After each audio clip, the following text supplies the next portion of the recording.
You are so much more. MicDropClub.com. Make life boom. Hey everybody, it's Doug Sam DJ for another episode of the Mic Drop Club. And today we have with us, blessing us with his presence, we've got the great Tim Cook here to discuss and demyth and have a broader conversation in and around the subject of AI.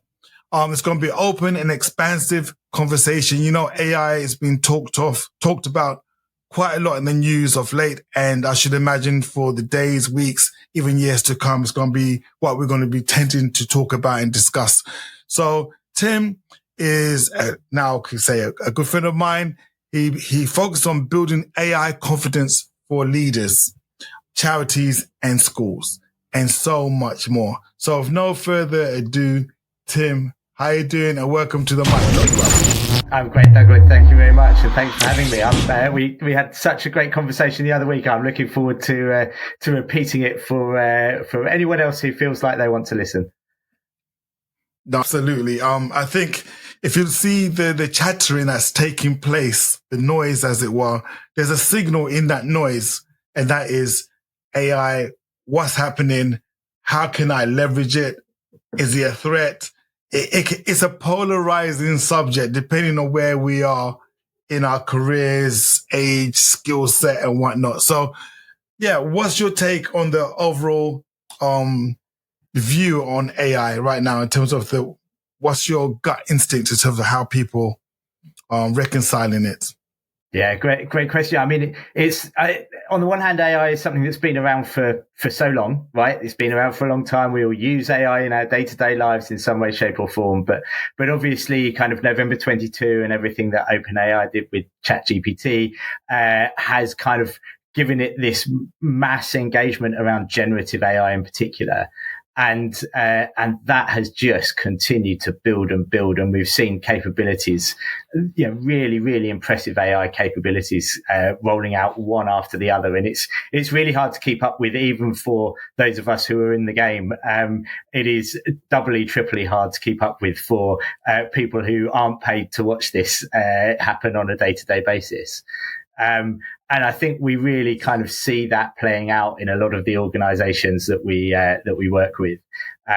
We see some of them who are those kind of really early adopters who are leaning into this, who have got one or two people who are really pushing at it. And then, we also see within organizations, people who are really quite worried about what this means for their jobs, what it means for society, what it means for democracy.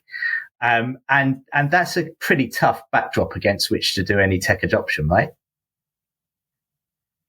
Yeah, absolutely. Because you cannot be neutral on a moving line in this conversation. It's fast paced, and choosing not to decide is not going to help you in your career. You know, it's one of those ones where I spoke to many professionals. Some have tried to assume the ostrich position, head in the sand. When's it's going to go away? But I guess you're gonna have to have a position. Certainly, governments are being forced to have a position. Organizations, they've been forced to have a position on AI. My view is, I think we mirror that in the sense that it is super exciting. As a geek, this is like my Christmas. That it's constantly changing. There was a time where the advancements of technology was more linear, and you kind of like didn't need to be up to speed on a day-by-day basis with tech because it was so linear. You kind of like knew every 2-3 months there might be something new. But with AI the way it's going, literally daily, so there's always something there that piques my interest. On one side, you get used to, say, an app as your interface between AI. You're talking about generative AI here. Then another app comes in and supersedes it. We're talking about ChatGPT and DeepSeek. Literally turn the game on its head in terms of its reasoning capabilities. But then is what's truly exciting. It's moving, but I guess for a business that wants more stability and assurance, that is most certainly a challenging situation.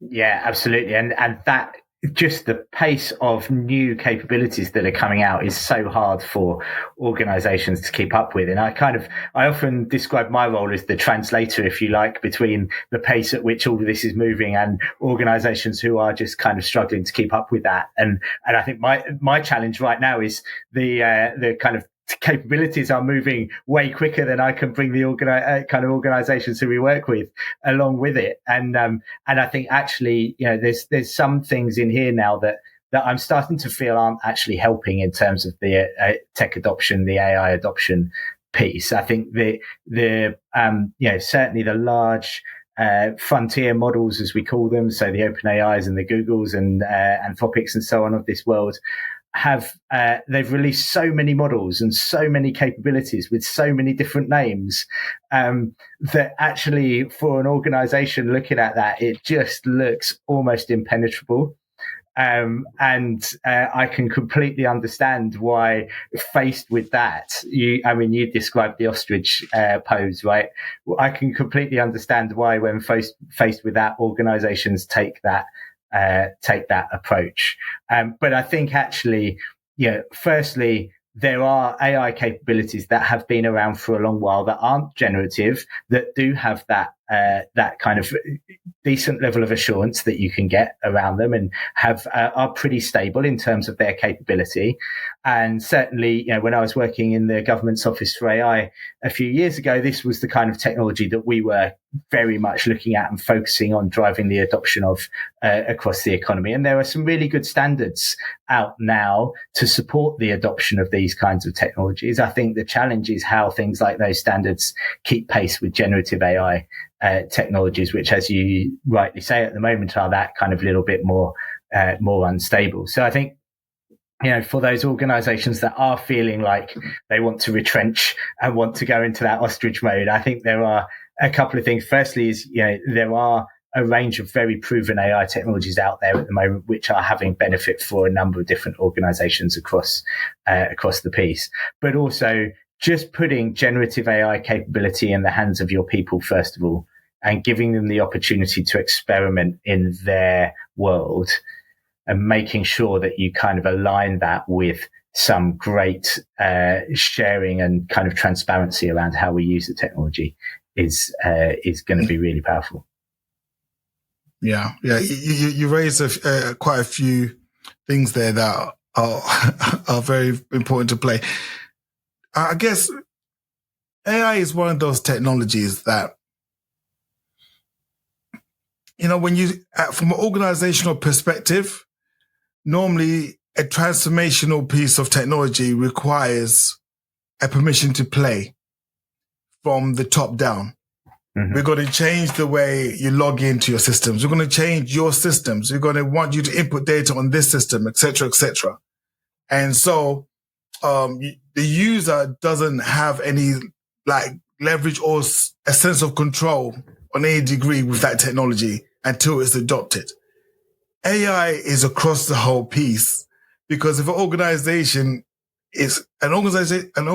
will struggle to, without the very clear guidance, to stop its users, its employees, from dabbling with AI in their home life, on the way to how they navigate themselves to work, how they even plan their own diaries at work. It's one of those ones where the whole permission to play thing needs wider understanding, because everything you said, the AI models are coming thick and fast, so fast that the average organization is struggling to pin down which variation, which combination should they be using in the first place, where some are cannibalizing each other, some are morphing. Sometimes you need to use more than one to get the desired result. So it's a very complex environment to operate in. And the way I look at it is, when you see a child and the child's explaining to you with excitement what has happened in that day, and they start saying, and then, so as a parent, you're struggling to figure out, okay, when is this and then going to stop? and we don't have that, it's always another then. Yeah, and I think one of the things is actually, and I'm not advocating this as a parent, that we do this as parents, by the way, but one of the things to kind of move away from your metaphor a little bit is, rather than listening to the and then, is actually to start with, go back to what is fundamental to your organization or your business or your charity or your school, which is, what are our priorities right now? What's really important to us? What's holding us back from achieving the things that we want to achieve? And then exploring whether we can use AI technologies and new capabilities that have come along to help us achieve those things that are really important to us. Because it is very easy to get blinded by all these different AI models and capabilities and everything else. And to a certain extent, we need to be aware of the capabilities that exist in order to help us dream big, right? But on the other hand, we also need to start with what's important to us. What's the mission that we're on? What's really important about what we're trying to do? What are the problems? What's getting in the way? And then exploring how we use AI to solve those problems. And I think that the thing still where businesses struggle, and this is, we run sessions with organizations around this where we understand their problems and then try and articulate the different types of AI approaches or methods that could be used to solve those problems. Because that's the really hard bit for organizations to get at, is, okay, now I can articulate my problems, but I don't know which of these myriad of capabilities that exist is the right approach to solve my problem. And what happens to my data, and does it sit within our enterprise environment, or does it go outside? Is it an open source model? Is it a closed source model? Do I need generative AI at all? Or is it a kind of AI capability of machine learning or deep learning or something else that's been around for quite some time that I actually need? Is it something that I can buy as a product off the shelf? Or is it something that we need to get a developer in to develop and build? And for me, of all the areas where I think people need most help, it's there. It's that kind of matching the problem that they have to the AI solution or approach that is the best fit for it. I like that approach. Matching is so important. And you went back to talk about the define of the problem that AI can help your organization solve. And I guess I'm keen to find out from your perspective how you support businesses in this rapidly changing landscape to be able to clearly articulate the problem that they're seeking to solve, because that too could be shifting with advancements in technology.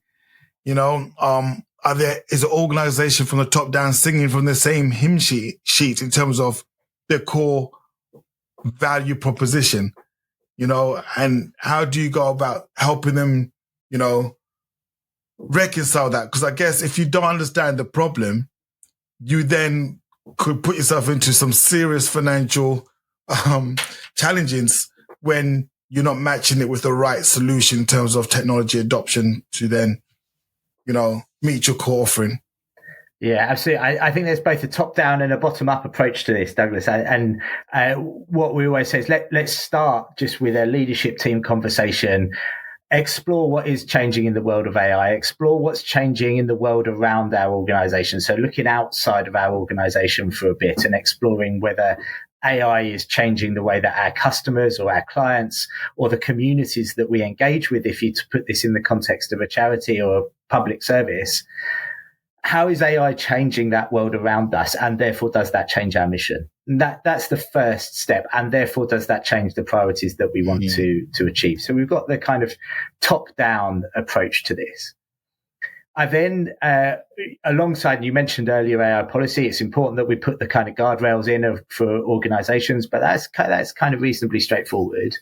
Then is getting people within organizations to just start using generative AI. And let's be really clear in our language now, generative AI technologies, which can, and we see the benefits of generative AI technology first and foremost at the individual level, as it's happened across the economy. So individuals were the first people to benefit from generative AI, which speaks to what you were describing, which is something we call as like grey AI use, right? Using AI without the awareness of the leadership team or the permissions from IT or whatever.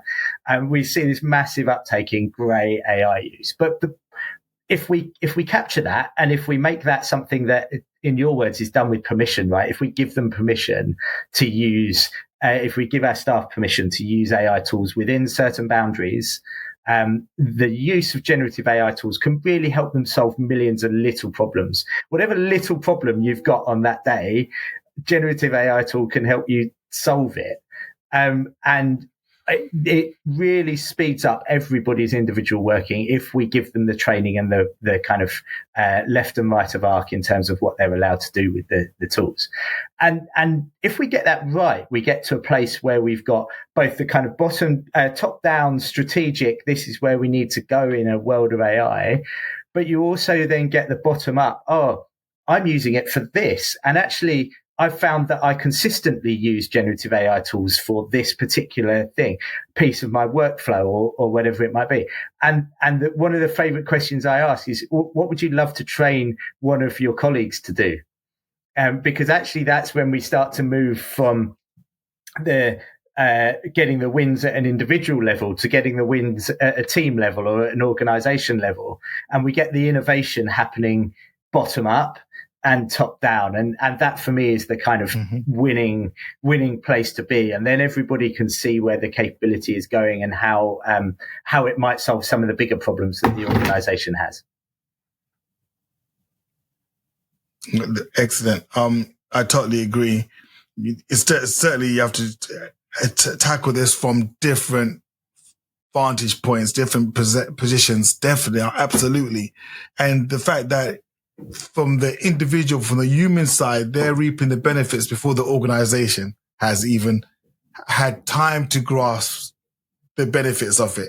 The employee that's using AI is generative AI is finding tremendous value in being able to streamline their processes, get unstuck quicker, respond to their diary management quicker, become more leaner, more adaptable to changes in their work environment than those who are not doing it. You know, and then the organization, as you said, needs to then think about, okay, what new capabilities can we then do? Which puts the excitingness,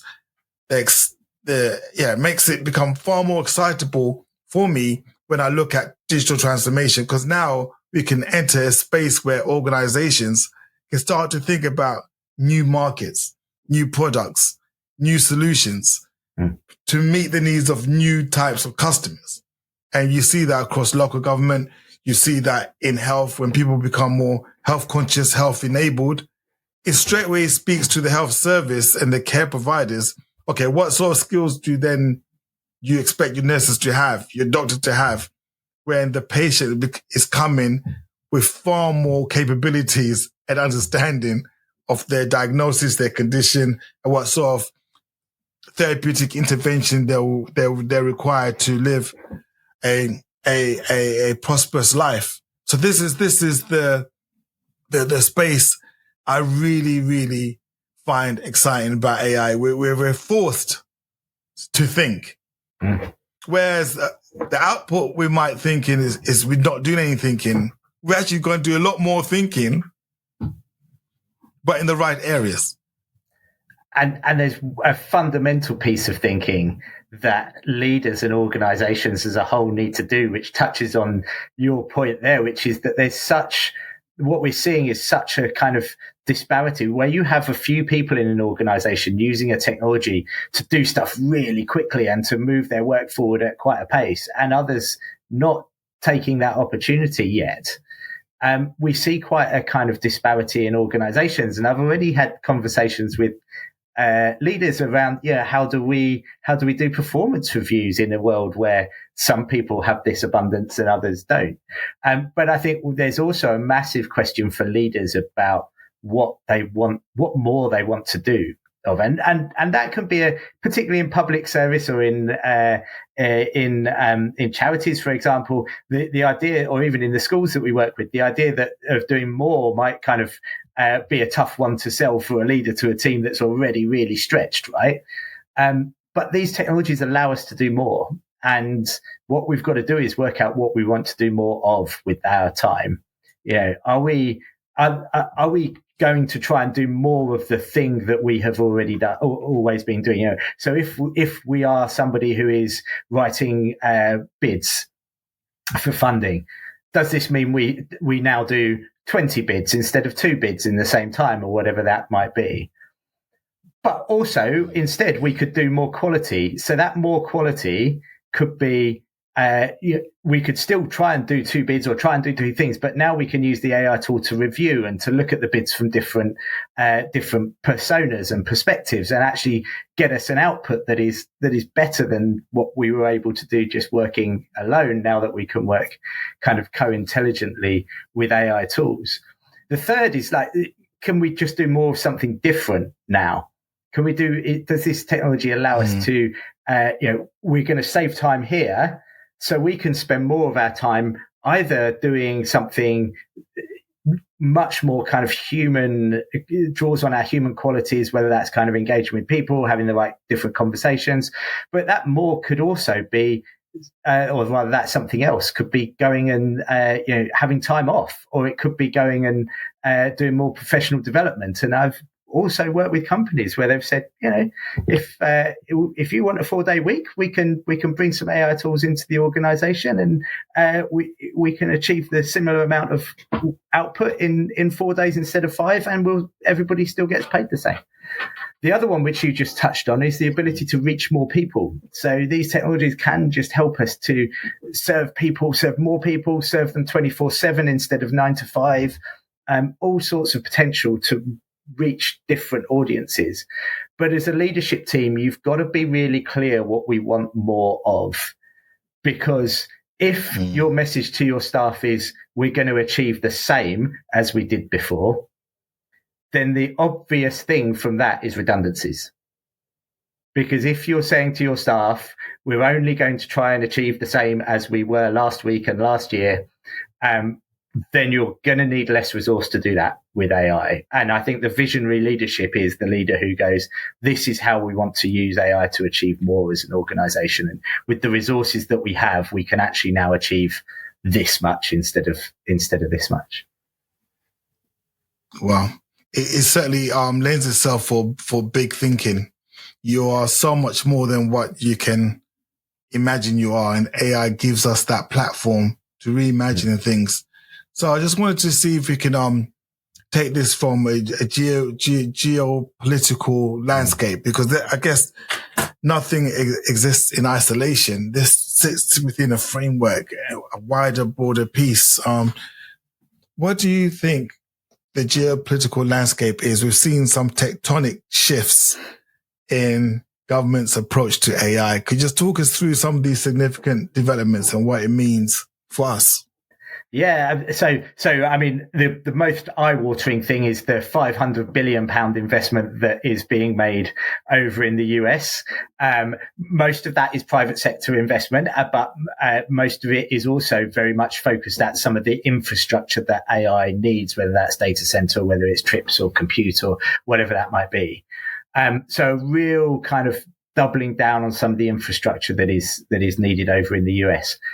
Challenged very interestingly by DeepSeek and this Chinese model that has apparently been created with orders of magnitude less cost and people than some of the models that are in the US. Now, I think that story still has quite a bit to run, and I'm kind of nervous about nailing my colours to the mast just yet on the DeepSeek story.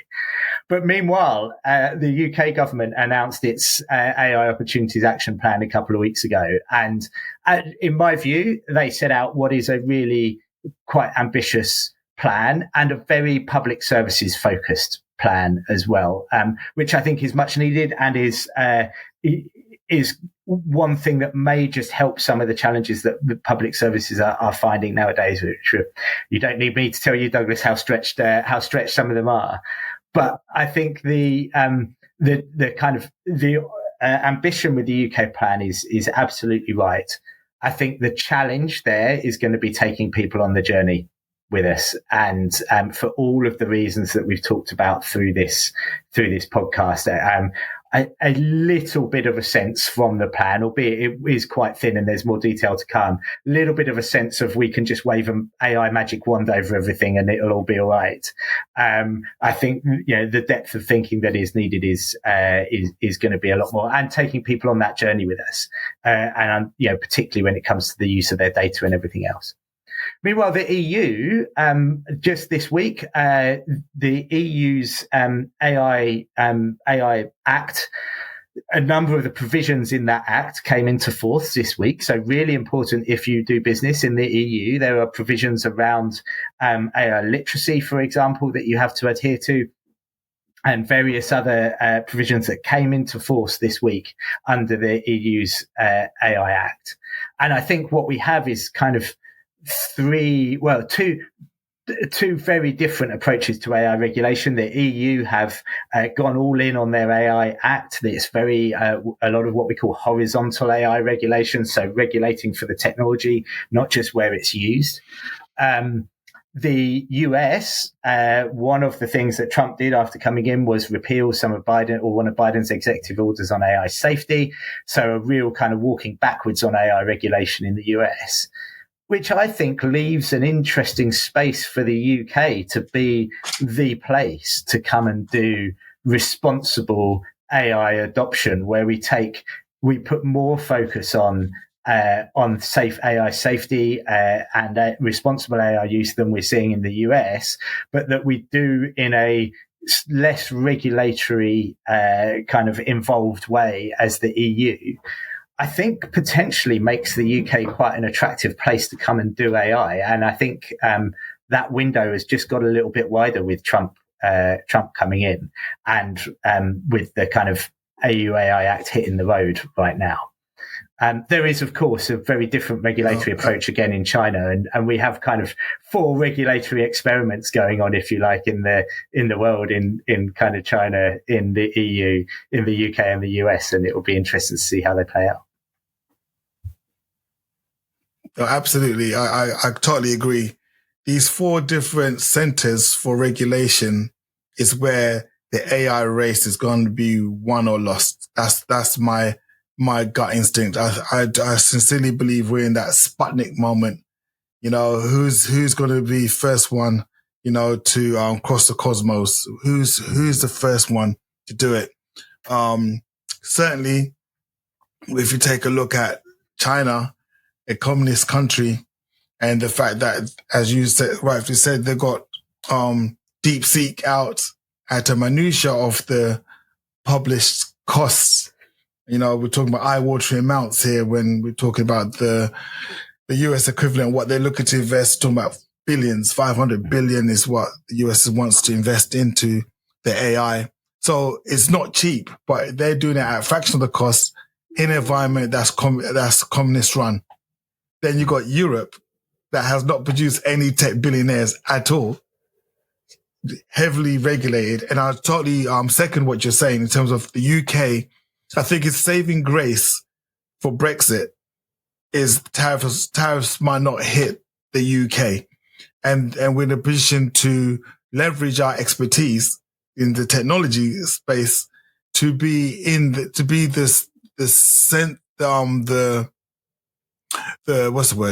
the college in between the two bones, between those competing regulatory mechanisms, and make it work, and just actually have a common sense and make it work. If we have ambition, I think it speaks to leadership. All too often in digital transformation, there's some leaders that can only lead a horizontal change in working. AI is one of those technological breakthroughs, right? That it requires a different skill set, a different type of leader. I've yet to see it in governments in Europe. You know, I've not yet seen it in large part in our current setup, that where I believe the wrong actors are at play in leadership when it comes to AI. I don't see the visionary people at play yet. They could be coming with training, but I'm certainly to unpack the capabilities. I guess you got to be able to reconcile being risk adverse. What technology have you rolled out in the past? You know, what lessons have been learned in there? Because our biggest example is technology pre-pandemic, across the board. What were the blockers? What were the hurdles? It was regulatory, particularly in the health space. I can talk to that all day long. We would never have had video consultations, even though the technology has been there for decades. We've tried to get it over the line, but we always fell short to IG, governments, regulation. A global pandemic comes, we change a whole mindset, and now we can have video consultation. Now it's becoming the norm. Video conversation, allowing people to have choice. So I'm just saying that as a backdrop that, yes, I'm totally with you 100%. The right leadership, the UK most definitely are uniquely positioned to maximize and fully benefit from this AI expansion and transformation, if those key factors are all present. Can I just pick up on something you said right at the start there, Douglas, where you kind of rightly hypothesized that there'll be a winner somewhere in those four regulatory approaches, probably, right? But it's interesting perhaps to dig a little bit deeper on what we mean by a winner, okay? Because do we mean a winner in terms of reaching AGI? Well, you know, everybody's going to define AGI how they want to define it so they can claim they've reached it, right? For me, being a winner is about using the technology in ways that benefit society and benefit the people of who live within the kind of sphere of that regulatory regime, right? It's no good being a winner. It's no good getting to AGI if that kind of just completely disrupts society and leaves a vast swathe of people way worse off than they were before. So I think we even need to work out how we define winning in an AI world. And I very much subscribe to the view that regulation can help innovation if you do it right. If you regulate properly, we can't have cars that go fast on the road without the regulation around safety and MOTs and brakes and tires and everything else, right? That is what allows us to have cars that go fast. And we've got to sometimes just kind of think regulation isn't the enemy of innovation. If we get regulation right, we can actually get innovation right and make sure that innovation is safe for everyone. Yes, no, I totally agree. I totally agree. Just to continue on where we're coming from, there's another avenue that we need to maybe just touch very, very quickly, and that's about loyalty, consumer loyalty, and how it affects our attention span. In the run up to Trump's inauguration, the big issue in the US was TikTok's ban, right? It was the biggest issue. People up in arms, they're going to ban TikTok. The administration found value in it because it helped Donald Trump be elected. The youth found it a useful tool. So any tool is useful if you know how to use it. And they recognized the tool of social media, TikTok in particular, for aiding that. On a wider situation, the human being attention span is shrinking into probably 1 or 2 seconds. And that comes from the way we scroll across social media, the way we want instant answers, just in time knowledge. AI, generative AI can talk to that sort of situation. So when we look at then say the winner out of this situation, where there's no loyalty. We've seen the US as an example, a lot of their influencers switching to Red Note and other Chinese social media platforms when they thought TikTok was going to be banned. So that kind of like gets into the psychological profile of the consumer that we need to consider. How the regulatory bodies across these tectonic plates doesn't correspond necessarily to the user base. If users find a tool that they consider useful, they could switch allegiance to any of these areas that add value to their life. They use it as a tool that they consider useful. I think that is a unique situation to be in, where that loyalty base is, because again, the investment is so minimal. It's not like you're buying, say, trainers. You only buy, say, Nike or Adidas, or you only drive a BMW. There's a physical thing, but AI is literally just a tool to enable you to do something. So it just speaks to our own deepest desires for our wants to be fulfilled. That I think that also speaks to these opportunities that we have. Absolutely. And hopefully good actors. And I think one of the reasons why generative AI is so disruptive is it can solve millions of whatever little problem you've got that day, it can probably help you along the way with in some way, shape or form. Like today, I solved the fact that my emails were getting blocked by someone because the DNS SPF, I don't even know what they stood for, didn't work. But I just got ChatGPT to help me through it, and we solved it in half an hour with a bit of coaching from ChatGPT to get me through that problem. Would have taken me half a day probably previously. No one's designing when OpenAI designed ChatGPT, they didn't design it to solve that problem for me.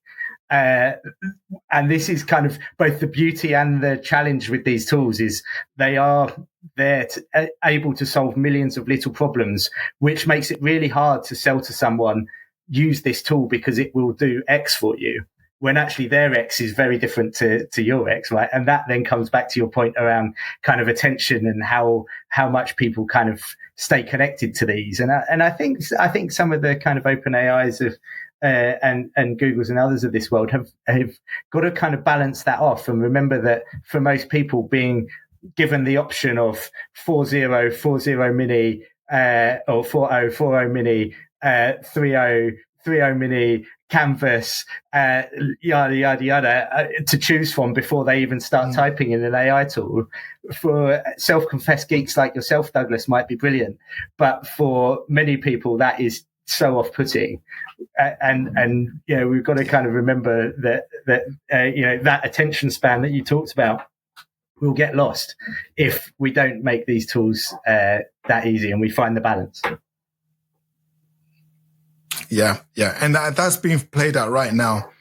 As we've got a common user interface experience that's not the best between, say, DeepSeek, ChatGPT. It's kind of common, but we're at the stage we're still waiting for that Google single input moment where it's so simple, it just makes sense. It takes away all the complexities out. That's not there yet. But then these are things all open for play. I wanted to also talk about some of the challenges. I think we're doing it in around the conversation, in adopting, and actually, how can we win? What would be your approach to win somebody that's sitting on the fence when it comes to using AI? That says, I'm a purist. I want to do the research myself. So the first thing is to understand what it is that is their barrier, right? And I think this is something that is overlooked in all of this, is within every organization, a whole range of views exist about using AI for what they're doing. About AI generally. You have the people who are racing ahead, who think the organization is not moving quick enough. You have the people who are really scared about what this means for their job, what it means for creativity, what it means for society. And we've got to make sure we listen to all those voices first. And that's kind of a first thing. And that's the kind of thing that any leader can do for free, by the way. Like, you don't need to pay someone like me to come and tell you that. You can just sound people out for free and understand what the kind of emotion is within your organization.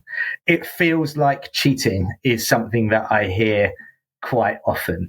I hear people say, "Oh, I'm not really sure I want to do that. It feels a bit like cheating." To which I said, "Well, it depends on who really cares about whether you are cheating or not. There are some situations where people might absolutely care whether you're cheating or not. But other situations, if you're able to use these tools in a way that put you yourself as the human at the center of the way that you're using them, and things still come across with your voice, and it's your creativity and it's your thought that's gone into it in the first place, then that kind of sense of cheating can go away. And quite often, one of the things we do is we show people how, rather than delegating a task to the AI, saying, write this report for me, go away and do that for me, which, by the way, most of the time, generative AI tools really struggle with unless you write a really long prompt. We show them actually to work alongside the AI tool to get it to help them structure, okay, let's go through a first step. Let's think about how we might structure it. No, I think I'd like to structure it in this way. Okay, let's go for 10 ideas for how we might go into this, and giving them the power to choose. Oh no, these are the ideas that I want to explore in this, rather than those being the ideas. And using it to kind of work alongside you, and then using it again at the end to critique and challenge and help you see the problem from different viewpoints. Or indeed sometimes to do all the human thinking first. And we have started using AI tools in workshops to kind of expand creativity, but we found that if you introduce the AI too early, it kind of constrained the human thinking a bit. So we encourage people to exhaust their human thought first, and then bring the AI tool in and see if we can expand on and grow out our thinking a little bit. So a lot of it then comes down to how we use them, and deliberately using them in ways that allow us to still be creative, to still bring our energy, how we shape things at work to the fore. If we choose to use AI tools in a way where we go and do that for me, and go and do that for me, and go and do that for me, then we will quickly lose that kind of human autonomy. And also, that is the quickest route to losing your job as well. No, absolutely. So what is your take then on, I guess as an industry that is ripe for disruption, you cannot have this conversation without talking about education, from higher education all the way down to elementary, infantile education. How are academics or educators going to be able to measure intelligence or measure performance when you have AI? This is so far beyond the GCSE moment. We're showing that age now when the calculator will allow you to use calculators in class or in examinations. This is to the next level. So, how do you see that playing out? Yes, it's fascinating. We do a lot of work with schools and school leaders. It's part of my business, AI Confident, is a social enterprise, and we reinvest some of what we make into supporting school leaders because we think this is deeply, deeply important. And they're faced with a range of things, right? They're faced with how they use AI tools themselves to get better and help their staff use AI tools themselves. They're faced also with the impacts of AI on young people more broadly. But right in the middle of all of that, you've touched on the kind of challenge of assessment and what assessment and assessing knowledge in particular looks like in an AI enabled world. And the reality is that AI tools are going to be able to and are able to game a number of the assessment processes that we have in place at the moment. And there is a real risk that we try to cling on to those assessment processes and try to ban AI from them completely. And there are very limited ways that you can do that. The only real way you can do that is have somebody in a room where you know where they are and assess them in that space, which might be legitimate in that particular, does happen for exams, of course. But anything that is kind of coursework based, where we need to assess knowledge, we're going to need to assess that knowledge in a completely different way and get a real deep grasp for people's understanding of the subject, because they could quite easily bring AI to the table.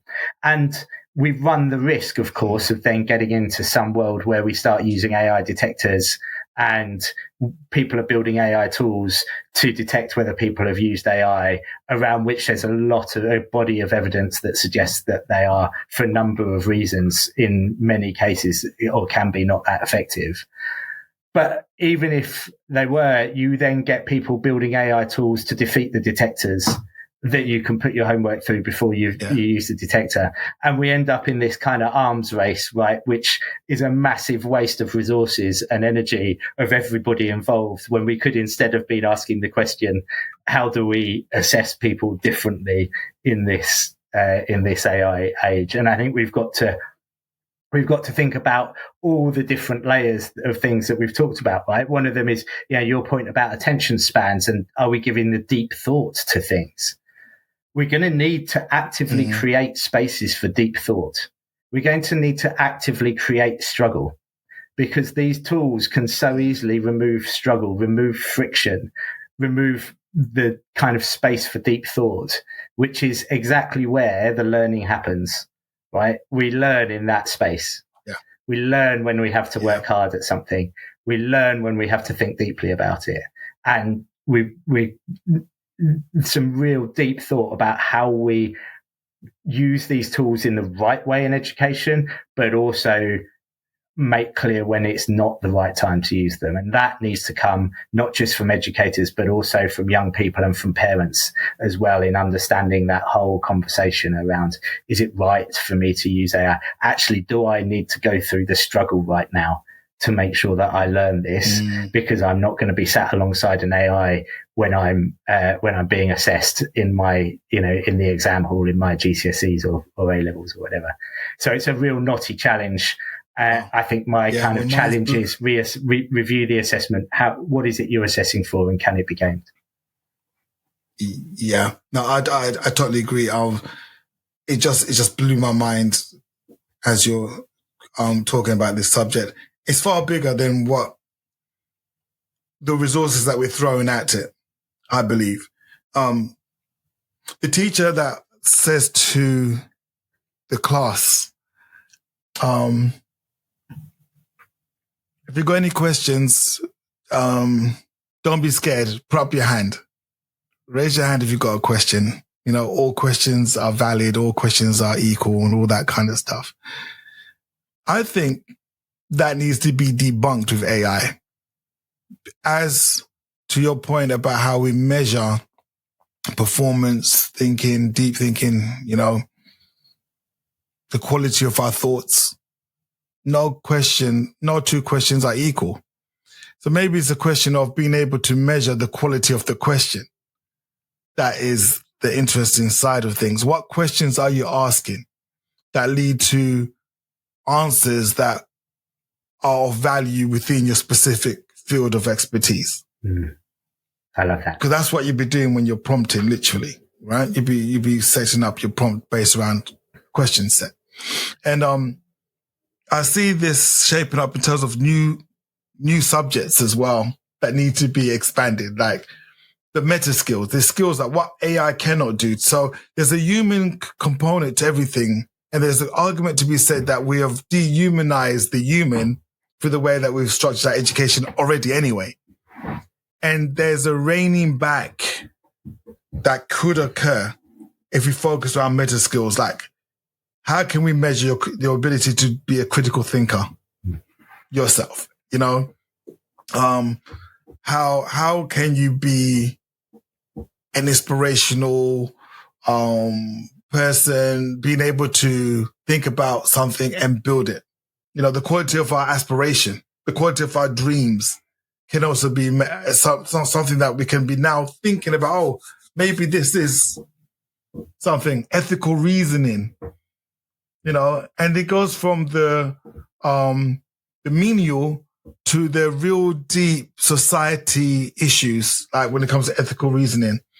if is it okay that, say, for example, if I'm washing my hands in a public toilet at an airport and it doesn't dispense the soap because it doesn't recognize the melanin concentration in my hands, at some point somebody omitted key information about people that were going to be using these things. So I see it being a very exciting situation, and re-educating educators in around them coming to terms with, we got just-in-time knowledge. I think we touched upon this last time we spoke, whereas at the moment we have a situation where you got cumulative knowledge and you have dispensed it in a controlled environment at a set time of the year, which doesn't really talk to the individualization of the human being, does it? It's just like, okay, you guys are year 1, year 2, whatever year you're in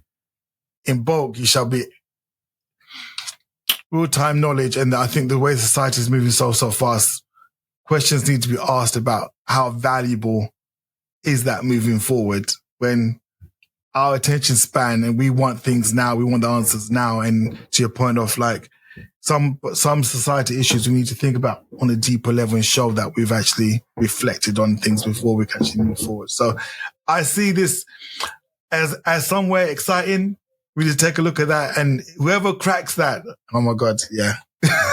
although one thing that that you touched on a little bit there is while this feels like a lot of change for educators, right? As I said, they've got change within the school and change outside the school as a result of AI. There are actually some things that are even more important that they are already doing, and that is those skills that you talked about there around creative thinking, around metacognition, around problem solving. The ability to solve a problem once you can articulate it has gone through the roof with these technologies. But actually having that ambition to go, I want to go and solve this problem, if we can give young people that, they're going to be so well equipped for an AI enabled world where they have now at their fingertips the tools to solve those problems in a way that they have never had before.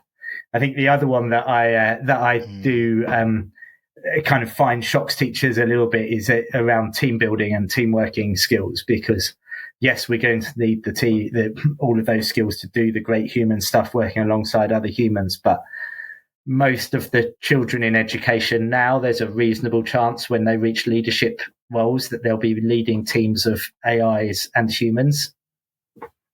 And that's quite kind of eye-opening when you think about it like that. And actually their kind of team working and team building and communication skills that are going to be needed in that world is phenomenal. And are all good stuff that educators are already doing with young people. Yeah, that is a mic drop for you, Tim. I forgot to give you one. That's definitely a mic drop for you because, wow. Yeah, that is food for thought, really. And it speaks to some of the challenges that we've had that we've not reconciled in regards to inequalities. And when the whole human can be replaced with an AI agent, so it's important for us to be in the moment, reconcile we're in the moment whilst we're in the moment, and do some things, put some things in place to create that environment where the network can be a combination of the human and the non-human. Team building, as you said, is something that is so important. We see our social influences in terms of how many followers do you have? These are networks. This could be something that's deemed a skill if you can get enough people together in around a subject, a theme, as it were. But wow, it is massive. So in terms of organizations and individuals, is there any thoughts around? And for me, the enemy, as it were, like what we're up against that's blocking all of this, what can be done? I think the kind of, you asked about the enemy. I mean, maybe this is multifaceted. I'm going to go with a few M's, I think. The first of them is misuse, right? The enemy is us as humans deciding to use AI tools in ways that coming to your point about equality, that kind of drive a wedge through equality and exacerbate existing inequalities that we have. So misuse, and that's a very human thing, right? Let's not make this about the technology. Let's not kind of make this feel like it's something that's being done to us. We still have control over how these technologies are used. And so misuse is one of them. Misunderstanding, I think, is another, particularly, everything I was saying earlier about the kind of terminology around artificial intelligence is kind of so confused to the point where I'm almost thinking, do we stop using AI at all to describe and actually give each different technology that we're talking about its correct and individual name, and kind of try and cut through some of that misunderstanding. And then the third is that kind of misdirection. So, all of the power being, and all of the benefit from these technologies landing in the hands of a few. And I think, there are a few things that have happened globally over the last kind of few weeks in particular that make me feel like we're not heading in a positive direction on that one, unfortunately. And which is why, particularly, within the things that are within our control, here in the UK in particular, making sure that when we talk about the use of these technologies in public services, that we are doing so with the end user at heart, with the citizen, with the general public, and their benefit and their well-being at the heart of what we do. Because if we get that wrong, we'll turn a lot of people off from the technology. You asked me the kind of role of organizations and individuals. I mentioned earlier there's something you can do for free. There's actually two things you can definitely do for free, which I do with a lot of organizations who I work with, but I always say to them, you can do this for free. You don't need me to come and do this for you. One of them is ask your team how they're using AI, right? I find out from everybody across your team how they're using AI at the moment, because I guarantee you'll find stuff that surprises you. And when they share with one another, that is the quickest path to innovation, is that sharing with one another. And the second is the thing I was talking about earlier, which is ask how people are feeling about the technology. Get to the nub of some of those concerns that people might have. Both of those are things. And I hear a lot of leaders say to me, but I don't know. I feel uncomfortable starting the conversation because I don't know enough about it. Whereas actually for me, I think great leadership comes from being able to go into a conversation without knowing everything about it, and actually feeling like you don't have to be the person in the room who knows everything, but who solicits from everybody else that information to the benefit of everybody else. And so leading those kind of bold and brave conversations from a place where you don't know everything, because believe you me, I don't know everything. And anybody who tells you they know everything in the world of AI, I can guarantee you is lying to you. Nobody knows everything in this world. It is moving so quickly at the moment. It is all about having some bold and brave conversations. I like that a lot. I like that a lot. Bold and brave. And now we actually get into the essence of digital transformation. This is what we're supposed to be doing when we transform services, having those difficult, challenging conversations. We know for hearts and minds, but create an environment where people feel safe and secure to express how they're feeling. We're coming to realization most of the stuff that is called digital transformation has been change management. Now we should actually get down to what we were supposed to be doing. My enemy in this whole thing, and I've listened intently to what you were saying, and I was ticking, so I agree a lot with what you're saying. Misuse, misunderstanding, inequality, the digital divide, those who have and those who do not have, that should be perceived as an enemy. Considering that we're framing the AI race, is the Gatling gun has gone off for the AI race. So those who are not even at the race, they're not even going to be in the economics, new economic models for the future. So that's something that worries me. I'll go back to the Gutenberg's press, maybe 500-600 years ago. Prior to that, reading the concentrated knowledge was only in the hands of, say, monks, the religious bodies. That changed things. but it took time. But we want an exponential growth. I think we're doing this now because of the advancements of knowledge, written down knowledge. There's something about having a democratized way of rolling out AI, because it can show your prompt, but doesn't show your working. It doesn't show how it works it out in the back end, because that's the secret sauce. That's the secret sauce. You don't have a secret sauce when it comes to a book, a paper-based book that you buy. There's no secret sauce. You know, somebody's researched, they produce something of interest, and you read it. So my enemy is that unknown component of the AI.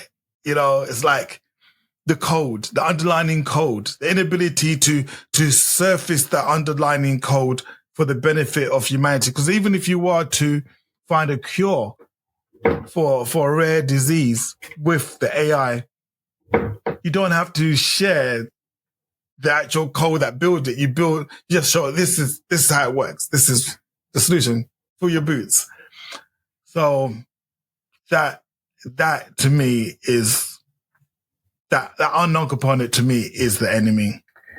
I would challenge on that a little. So there are a couple of spaces and a couple of examples where, I mean, there are of course open source generative AI models, right?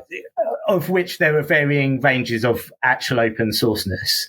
Okay, but truly open source models do allow you to see into the weightings and the data sets and everything else that support that. Although I think a lot of people, even those who are much Mm. closer to them than I am, still struggle to understand how it's coming up with the actual answers that it is coming up with much of the time.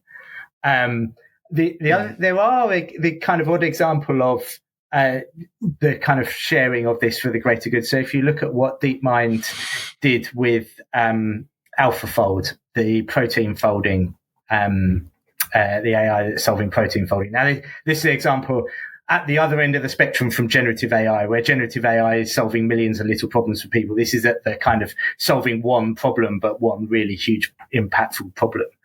And not obviously generative AI technology, but the ability to fold a protein and understand how proteins are folded, rather, has all sorts of potential breakthroughs for medical science. And they pretty much open booked the approach there, because they saw the benefit that was going to be felt would be taken up much wider. But I think you're right. Those examples are kind of few and far between, and in many cases, the vast majority of cases, we are working with black boxes in some way, shape, or form, which is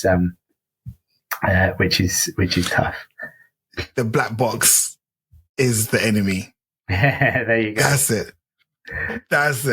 it. When every plane crashes, you need the black box to find out why it happened. So yeah, it's the black box. It's the unknown. Basically, it's the unknown component of all of this is the enemy.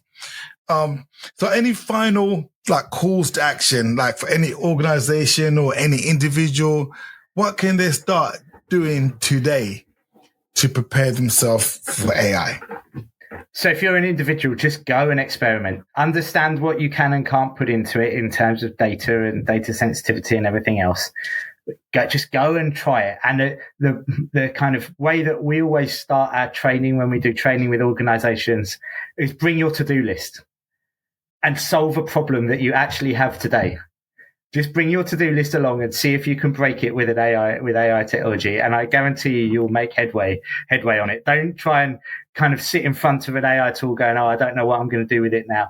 Just pick a generative AI of your choice, take your to-do list and see how far you can get through it in half an hour. Great way to start using these technologies. From a leader's perspective, I would definitely go to those 2-3 things. Do those 2-3 things before anything else. Understand how your people are using the tools. Understand how they feel about them. There's nothing like a bit of constriction in time to prompt people to act. I like that a lot. So how can people get access to you, Tim? How can they find out more and the great value that you offer? How can they reach out to you? Yeah, so my business is called AI Confident. We exist to help leaders get confident in AI. We kind of combine about a decade plus of AI knowledge from myself working in government on AI with coaching and leadership change management, because as you rightly identified, this is all about kind of change management ultimately. And we support leaders both in education, in the not-for-profit sector, and in for-profit businesses, particularly those who have a purpose, right? Businesses who have a purpose and who are wanting to work out how we use these technologies to kind of in ways that align with our values and our ethics. We're at www.aiconfident.co.uk. Hit us up on the website. It's having a refresh very soon. So if it doesn't look that great at the moment on the website, just hit the form and get in touch with us through the form, and we'll tell you all about us. Oh, brilliant stuff. And yeah, Tim, thank you very much for your first visit to the Mic Drop Club. A round of applause for Tim. Thank you very much. I know my audience have been waiting for conversations such as this. You make AI so accessible. Having frank conversations. It's been a rather expansive conversation. We've gone from the geopolitical, we've gone from organizations to education.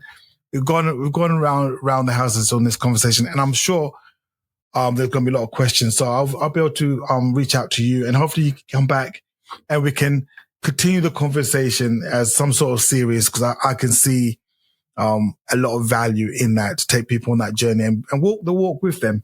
Walk the walk with them. So one more time, thank you, Tim, for joining us today. I would love to do that. Thank you for your passion, Douglas. I've loved the energy that you brought to this as well, and your own kind of interest and expertise in it is great. And I love the fact that you said the first time, which means hopefully there'll be more. Thank you for listening. Don't forget to check out micdropclub.com and get the show notes and useful links. Subscribe to the podcast. Don't just live life, make life boom.